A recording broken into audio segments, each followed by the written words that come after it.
All right, let's dive into something pretty chilling.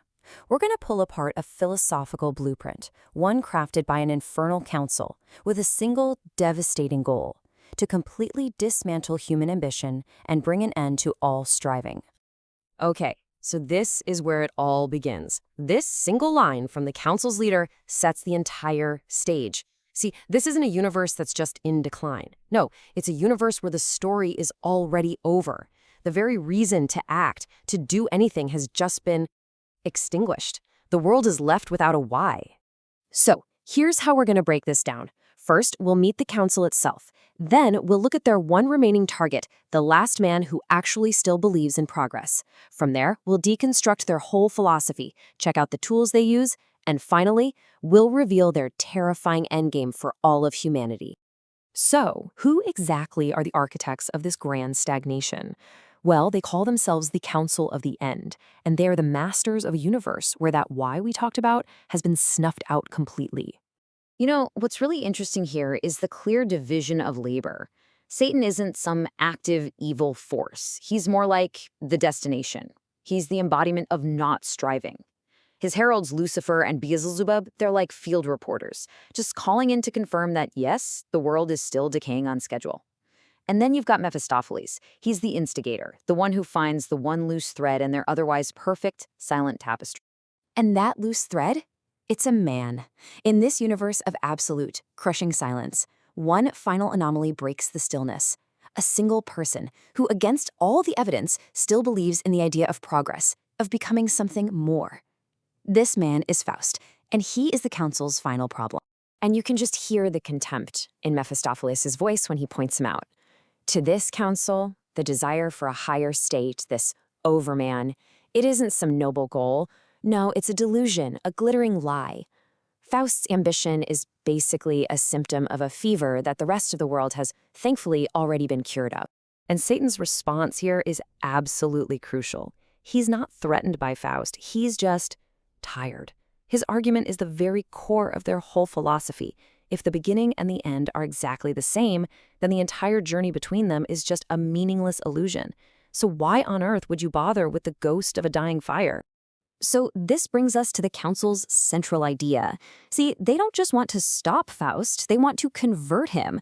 And to do that, they've cooked up a complete counter-philosophy to human ambition. It's a blueprint for a conscious, deliberate, terminal descent. They call it self-undergoing. This right here is their great inversion. For centuries, you've heard philosophers talk about self-overcoming, that struggle to climb higher, become better, stronger. Well, the council just yanks that ladder of wills right out from under you and tells you to embrace the void's gravity instead. The goal is no longer to become, but simply to cease. And this chart just lays it out perfectly. It's a complete reversal of values.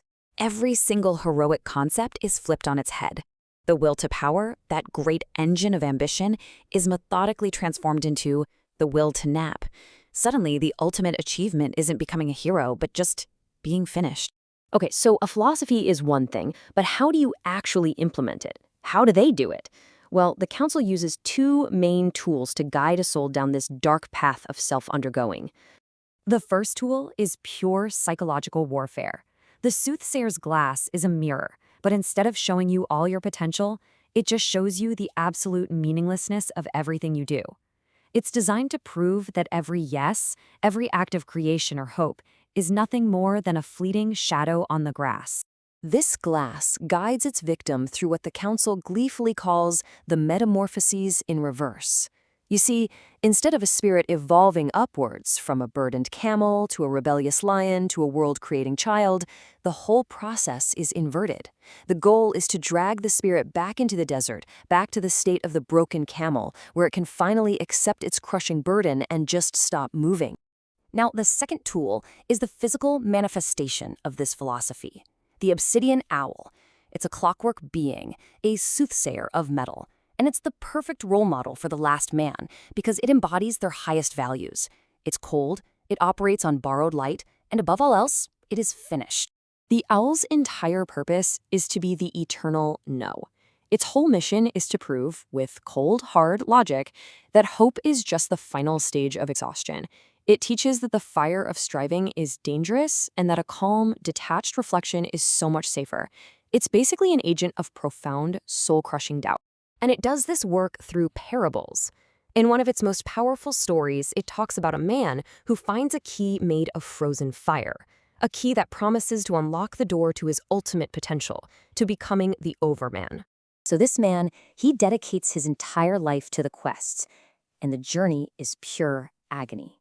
He sacrifices absolutely everything, burning his hands to the bone, all driven by this one belief that some transcendent state is waiting for him on the other side of that door.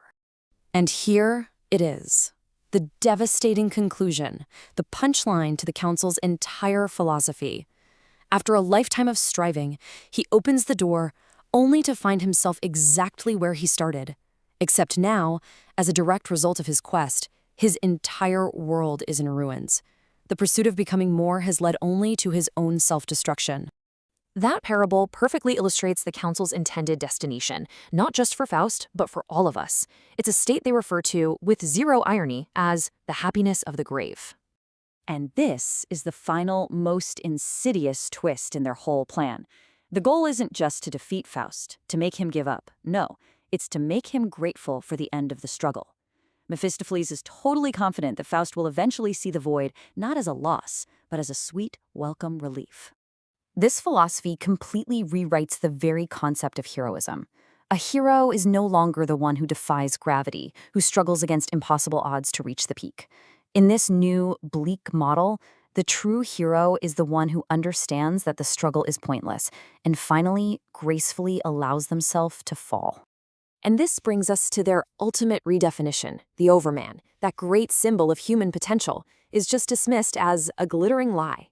For the Council, the real peak of existence isn't becoming more than human. It's realizing that being a man was just a chore and finally being finished with it. And this is the deeply unsettling question the Council's Bluepoint leaves us with, isn't it? It presents a world where ambition is a sickness and peace can only be found in surrender. It forces you to ask yourself, is the end of all striving, that final silence, a catastrophe to be feared, or a comfort to be welcomed? We end with this quiet, final promise from the master of this philosophy. It's not a threat, it's just a statement of fact. The state of non-striving, this comfortable end, it doesn't need to fight or rush. It will be there, waiting for everyone.